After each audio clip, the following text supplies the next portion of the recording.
대통령실이 이제 앞으로 이 문제를 어떻게 반응할 것이냐, 대응할 것이냐, 임시현 소장께 좀 여쭤보겠습니다. 자, 다음 주 초면 다시 이제 다른 보도가 터지는데 김건희 여사의 총선 개입과 관련된 것이 추가적으로 보도될 것이다라는 소문이 있습니다. 저는 그걸 믿고 있고요. 자, 그렇게 됐을 때도 대통령실의 반응은 그냥 지금처럼 묵묵부답, 모르채, 별거 아니야 이렇게 넘어갈 가능성이 높을까요? 네. 저는 별 얘기 못 할 것 같습니다. 아니, 안 하는 게 아니라 못 해요. 못 한다. 못 해요. 그러니까 만약에 여기서 한마디라도 뭔가 반박하고 했다가 추가로 이제 되치기가 들어오면은 그건 그야말로 정말 소위 말하는 빼박이기 때문에 여기선 그냥 입 다물고 있는 게 차라리 최선이다. 그러면 바깥에 드러나는 내용들이 진실일 가능성이 높기 때문에 반박을 잘못했다가는 오히려 역공을 당하고 이것은 이러지도 저러지도 못하는 진퇴양난의 상황에 빠질 수도 있다. 그렇죠. 그렇죠. 그러니까 지금 이 난리가 난 상황에서 대통령실에서는 아무런 입장 표명 하나가 없습니다. 물론 대통령 부부가 체코에 이제 순방 가서 그렇다고 하지만요. 아니 그렇지 않은 게요. 지금 어제 이제 9.19 행사에서 그 임종석 실장이 그 통일을 하지 말아야 된다 뭐 이런 식의 발언을 한 것 같고 득달같이 냈습니다. 득달같이 성명을 냈어요. 그 막 반헌법적이다 이러면서 그것도 지금 현존 정치권에 있는 분도 아니고 은퇴한 분이 한 이야기를 득달같이 냈는데 지금 이 경랑에 대통령실이 중심에 특히나 김건희 여사 중심에 있는 이 혼잡한 상황에서 한마디도 언급하지 않고 있지 않습니까? 그건 무슨 말이냐? 할 말 없다. 말 있어도 못하겠다. 알아도 말 못한다. 이 뜻으로 저는 해석이 됩니다. 아니 근데 이제 자세히 보시면 대통령실은 지금 선택적으로 입장을 골라서 내고 있거든요. 예를 들면 주가 조작의 그 전주였던 손모 씨가 이제 2심에서 방조범으로 처벌을 받으니까 대통령실에서 거기에 대해서 입장을 안 냅니다. 근데 이 사안도 마찬가지인 게 최초의 김영선 의원은 김건희 씨와의 문자 사실 자체를 부인했거든요. 근데 대통령실은 문자를 했다 안 했다를 얘기를 안 하고요. 건너뛰어서 그냥 뭐 공천의 완결성이 떨어진다는 식의 그런 해명으로 어물쩍 넘어갔단 말이죠. 그러니까 대통령실이 이 사안에 대해서 깊숙이 못 들어오는 이유는 뭔가가 있는 것이다. 뭔가가 실체가 있기 때문에 이 사태가 더 커지는 것을 원치 않는다라는 저는 반증 아닌가. 그러니까 뭔가가 있다는 정도가 이제 어느 정도냐고 하는 것은 보는 사람에 따라 좀 다르긴 하지만 엄청난 것이 있다 이렇게 제가 추론해도 되겠습니까? 저는 당연히 엄청날 수밖에 없고요. 아까 제가 서두에도 말씀드렸다시피 이 사안이 공천에 개입한 민주주의 파괴하는 범죄에 관련된 문제이기 때문에 저는 뭐 앞으로도 이제 다른 언론사에서도 더 추가 보도를 할 겁니다만은 저는 이 파장은 저는 결코 대통령실이 입장을 안 낸다고 해서 그냥 덮어져서 넘어갈 사안은 절대 아니다. 저는 파장이 매우 클 걸로 봅니다. 사인으로서 명태균 씨가 대통령하고 이런저런 조언 또는 멘토링 또는 뭐 심부름 같은 걸 했던 뭐 좀 더 좋게 얘기하면 메신저 역할을 했다 이렇게 하면 그게 범죄 행위가 됩니까? 뭐 그거 제가 볼 때 범죄 행위가 성립되지는 않을 거라는 생각이 들어요. 공적인 문제에 개입을 해서 공적인 라인에서 대통령이 직접적인 어떤 지시를 했다거나 아니면 대통령실에 있는 관계자를 통해서 지시를 했다 그러면 문제가 될 수 있겠죠. 그 부분 관련해서는. 그러니까 대통령 후보 부부가 뭔가 지시를 해서 전달만 했어요. 근데 그 내용이 불법적인 사실이었어. 또는 그럴 것으로 추정될 만한 엄청난 일이었어. 메신저로서 전달했다 또는 의견을 주고 받고 하는 것은 일단 죄는 안 되죠, 사인은. 예, 근데 이건 방향이 다르죠. 예. 본인이 조치를 취한 내용들을 가지고 전달해 준 거기 때문에 예. 김건희 씨나 윤석열 대통령이 당에 개입했는지 안 개입했는지를 먼저 확인을 해야 돼요. 예. 이 내용을 전화로 했거나 아니면 텔레로 보낸 내용들이 분명히 있는 거잖아요. 그렇기 때문에 이건 만약에 그냥 개인적으로 대통령이 이런 일이 있어. 이런 정보에 대해서 어떻게 생각해? 나 이렇게 생각하는데 한번 전달 좀 해줘.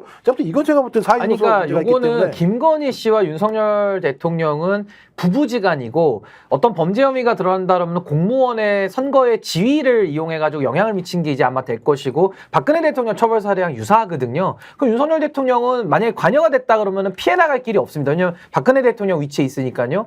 김건희 씨는 공무원이 아닙니다만은 그 사실을 공모했다라고 한다면 공범으로 처벌을 될 수 있는 거기 때문에 사실상 이걸 피해 나기는 어려운데 명태균 씨 같은 경우에는 이거를 다 같이 공모했다라는 것까지 입증이 되기가 조금 어려운 면이 좀 있어서 이걸 뭐 정치적 비난이나 정치적 비판은 무지 받을 수 있겠지만은 법률적으로는 저는 뭐 좀 더 이건 수사가 더 필요한 사안이라서 김건희와 명태균은 본질적으로 위치가 다르다. 저 그렇게 봅니다. 그러니까 굉장히 자유롭다 또는 상대적으로 자유롭다는 상황 때문에 우리가 궁금해하는 국민들이 꼭 알고 싶어하는 윤석열 김건희 대통령 부부가 어떤 일을 했고 그리고 공천 과정에서 김건희 여사가 어떤 개입을 했느냐 하는 것은 자, 제가 합리적인 추론이 아니라 명태균 씨가 지금 하고 있는 일련의 드러난 사실만 보더라도 진실은 알고 있을 거 아니에요. 명태균은 진실을 알고 있다고 봐야 되겠죠. 그럼 이것을 드러내는 것이 본인이 사는데, 생존하는데 도움이 되느냐, 아니면 이것을 영원히 덮는 게 중요하느냐, 영원히 이제 덮고 가는 것이 본인에게 유리하냐, 이 기로에 서 있는 것 같아요. 그래서 페이스북도 지금 닫지 않고 여전히 활동을 하고 있단 말이에요. 아니 근데 덮으면 더 위험해질 수 있는 게 명태균 씨가 이걸 덮는다.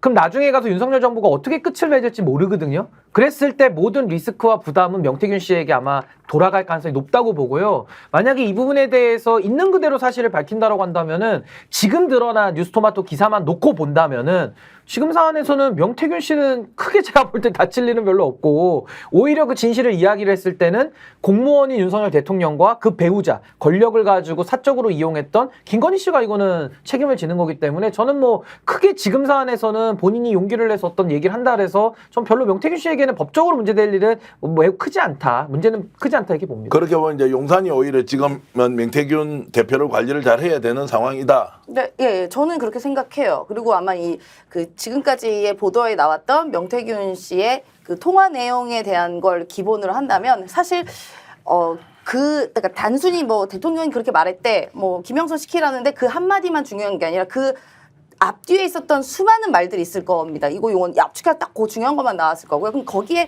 어떤 이야기가 서로 오고 갔는지는 알 수가 없어요. 더 심각한 얘기가 왔을 수도 있고, 뭐 그건 저희가 모르니까 뭐 장담할 수는 없겠습니다만 이 과정에서 적어도 이 명태균 씨는 본인이 금전적 이득을 받았거나 아니 혹은 뭐 김영선 씨처럼 뭐 배지를 받았거나 의원직을 했거나 한 적이 없잖아요. 그냥 사방팔방 뛰어다닌 거 아닙니까? 여기저기 뭐 대통령한테 얘기해주고 뭐 해주고 하는 역할을 했기 때문에 저는 오히려 지금 온 상황을 반전시키려면 오히려 공익제보자 역할을 하시는 게 훨씬 이분에게 유리하고 또 역사적으로나 정의로운 이 사회를 위해서는 이게 훨씬 옳은 길이 아닐까라고 생각합니다. 그러니까 제 생각에 공개해야 된다고 생각하는 게 뭐냐면 지금 개혁신당의 스탠스가 뭐냐면 텔레그램 보긴 했는데 그건 가지고 있지 않다라는 내용이거든요. 난 증거가 없어. 증거가 없으니까 얘기할 수 없는데 그 내용은 내가 볼 때 애매해. 애매하다는 것도 저기예요.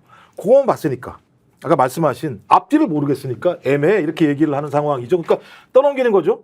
그러니까 명태균 씨가 당신이 알아서 해라 라고 떠넘기는 상황이기 때문에 명태균 씨가 만약에 이걸 공개하지 않게 되면 명태균 씨가 거짓말쟁이 이렇게 돼버리는 상황이고요. 그다음에 지금 국민의힘이나 용산 같은 경우 그런 거잖아요. 컷오프 됐잖아. 우리가 어떻게 공천에 개입해. 우리가 할 수 없는 일이거든. 말이 안 되는 얘기하라고 얘기하고 있어요. 그러면 여기에 연결고리는 딱 명태균 씨의 증거 자료 밖에 없는 상황이에요. 기억나십니까? 도이치모터스 문제 관련해서 1심에서 손모 씨가 무죄가 나니까 야 봐라 무죄 아니냐. 야 김건희 씨도 무죄야. 그리고 제발 부탁인데 언론 이것 좀 공개 좀 해가지고 글을 좀 많이 써줘라고 얘기했어요. 2차에서 손모 씨가 유죄가 났잖아요. 그러니까 우리는 재판 결과에 대해서 왈가왈부하지 않는다. 이런 얘기를 하잖아요. 근데 동일한 논리예요. 증거가 나와야 반응을 해요. 대통령실은. 지금 반응할 이유가 뭐가 있어요? 증거가 아무것도 없는 상황인데. 그리고 저는 이준석 의원도 여기에는 이제 답을 해야 된다고 저는 보는 게 뭐 이제 많은 페이스북 메시지를 또 내더라고요. 근데 본질을 답하지 않습니다. 제가 묻고 싶은 본질은 뭐냐면요. 선거 개입은 범죄입니다. 공직자의 선거 개입, 권력자의 선거 개입 범죄고요. 거기에 대해서 지금 오늘 시점으로 우리가 본다 그러면 지금 차고도 많은 넘치는 증거들이 쏟아져 나오고 있거든요. 심지어 명태균 씨의 육성까지 나왔습니다. 그렇다면 이준석 의원이 그동안 유지했던 입장은 어떤 텔레그램을 봤는데 그것만 봐서는 애매하고 앞뒤를 모르니까 자기는 답을 할 수 없다 이렇게 얘기를 했거든요. 그럼 이제 오늘 시점에서 보면 이미 녹취까지 나오고 앞뒤의 재반 시점을 우리 국민들은 그 텔레그램은 못 봤지만 앞뒤의 사정을 이제 다 봐서 대충 알고 있거든요. 그럼 요 상황이 보강됐을 때 이준석 의원은 선거 개입은 김건희의 선거 개입은 범죄인지 아닌지 여기에 대해서 답을 해야 됩니다. 근데 답을 못 할 거거든요. 그러니까 전 이런 부분들이 이준석 의원이나 개혁신당 쪽에 있는 사람들은 이 사안의 본질을 감춤으로써 국민 여론을 좀 호도해서 오히려 사실상 명태균 씨나 이쪽에 계신 분들의 여러 가지 역할을 더 부각시키는 이런 쪽으로 정치적인 프레임을 좀 짤 가능성도 있기 때문에 전 이준석 의원에 대해서도 이제 국민들이 물을 때가 됐다. 아직도 선의의 조언이고 아직도 이게 애매하고 아직도 이게 완결성이 떨어진다라고 보느냐. 여기에 대해서 선거 개입은 어떤 본인이 본인이 원하는 사람을 심어야지만 성립되는 범죄가 아니고요. 박근혜 대통령도 2군데의 여론조사만 돌린 걸로도 선거 개입으로 처벌받았거든요. 그러니까 그 선거 개입에 대해서 이제는 좀 개혁신당도 공식적인 입장을 좀 밝힐 때가 됐다. 전 그렇게 봅니다. 명태균 씨가 공익 제보자로 바뀔 가능성도 있다고 보십니까? 어떻게 하느냐는 명태균 씨한테 달려있죠. 네. 그러니까 정말로 본인이 알고 있는 것을 이제는 진실규명에만 협조하겠다. 오로지 그것만을 목표로 해서 한다 그러면은 국민들께서 많은 여론이 거기에 대한 저는 좀 반응도 저는 우호적으로 나올 수도 있다라고 보고요. 결국 공익신고자 여부는 권익위원회에서 판단을 하는 거기 때문에 그건 뭐 행정부처의 의견을 좀 봐야 되는데 저는 이 사안은 매우 중요하기 때문에 사실은 진실을 밝히는 데 있어서는 이 사실을 조각조각 알고 있는 사람들은 전 진실을 밝히는데 협조할 의무가 있다. 전 그렇게 생각합니다. 스픽스는 말하는 언론입니다. 대세는 유튜브, 그중에서 스픽스. 좋아요, 댓글, 구독, 알림 설정. 여러분이 저희를 사랑해 주시고 우리가 여러분을 사랑하는 4가지 방법입니다.